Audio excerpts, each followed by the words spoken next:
During the colonial times, something very inspiring happened in Abeokuta. The Egba people have always been at the center of Yoruba's wars and uprisings, but at least it used to be the men. Talk of Owu War, Ijayi War, Kiriji War, and even Adubi War. The Egba played a major role in all these wars, and the principal actors were men. But this time around, it is the women revolting against the men. This is the story of the Egba women's revolt of the late 1940s. This one happened a few decades after the Adubi War. In 1945, a group of Egba women formed a union they called Abeokuta Ladies Club. It was renamed Abeokuta Women's Club in 1946. One of those Egba women who founded the union was Olufunmilayo Ransom Kuti, Fela's mother. She was the wife of Oladoto Ransom Kuti, who was also a founding member of the Nigerian Union of Teachers. Also in this women's club was Grace Eniola Soyinka, Wole Soyinka's mother. She was the younger sister of Fela's father and so the sister-in-law of Fela's mother. Funmilayo Ransom Kuti formed this club with women from all social classes, both the upper and the middle class, the educated and the non-educated, the local and the refined. Every kind of women was found in this club. They had farmers, weavers, market traders, illiterates, Muslims, Christians, animists, everybody. Their aim was to correct the notion that women were not supposed to be educated. But most importantly, they wanted to raise a generation of politically conscious women. And they were doing this very effectively. They were planting the seeds of anti-colonialism in local women. And as they moved on, the taxation of women became one of their most important grievances. They resolved to do something about it. The women taxation system laid down by the colonial government was considered very burdensome. Women had to start paying taxes from the age of 15, and it didn't matter whether they had a job or not. They were to pay 2 shillings and 6 pence. But Funmilayo and their women refused to pay it. This money wasn't being collected directly by the colonial administrators. It was an indirect rule, so the traditional leaders were used. Oba Ladapo Ademola was the Alake of Abeokuta at that time, and so he bore the brunt of the whole anti-tax hostility. Among the people who collected these taxes was also the Ogboni society. The Ogboni has always been very much included in the political activities of Egba land. These local leaders did not go about the tax collection the right way. In fact, most of them were very corrupt and cruel, very wicked. It got so crazy that sometimes, in order to prove that a woman was old enough to pay tax, they stripped her naked in public to reveal her grown breasts. Things were getting very wild, and so the women decided to do something about it. Now, Mrs. Ransom Kuti was a descendant of the Saro family, and they were no strangers to activism. She began teaching the women the art of activism, and she prepared them towards an organized protest. Things got much worse when this tax was increased. Tax wey dem dey complain say it too much before, and are going to increase them. Several times between 1946 and 1947, Mrs. Kuti took women to the Alake's palace and they staged protests in front of the palace. In November 1947,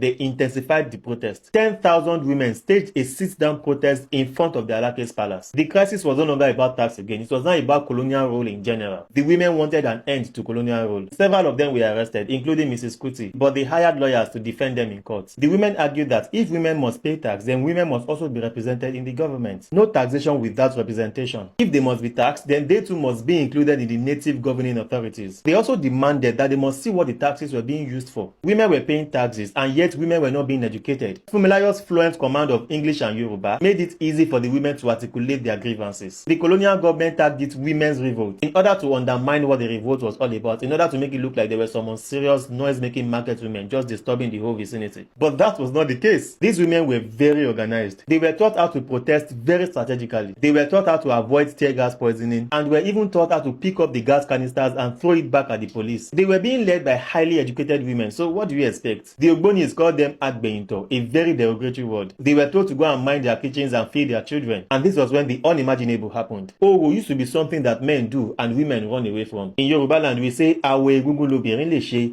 awo gẹ̀lẹ̀dẹ́ lobìnrin lè mọ̀, tóbìnrin bá fojú doro, oro á gbé. When the Ogbonis are performing oro, a woman must not see it. But this time around, women performed oro in broad daylight as a form of protest against not just the Ogbonis but all men in general. If you read this book by Wole Soyinka, Ake, The Years of Childhood, you will see how the Alake was chased out of his palace by women, and the Ogbonis, elderly men, were fleeing into hiding because a group of women were performing oro in broad daylight. When I say group of women, I'm talking about thousands of women actually. The streets of Abeokuta were flooded by a multitude of angry women, and in the end, they achieved their aim. Flat rate taxation was abolished, women began being included in Abeokuta's governing council, and the Alake resigned in 1949. Having achieved these gains, the Abeokuta Women's Union now became pan-national. The name of the union was now changed to Nigerian Women's Union, and it became a major force in the Nigerian nationalism during the 1950s. Waa Se'Re.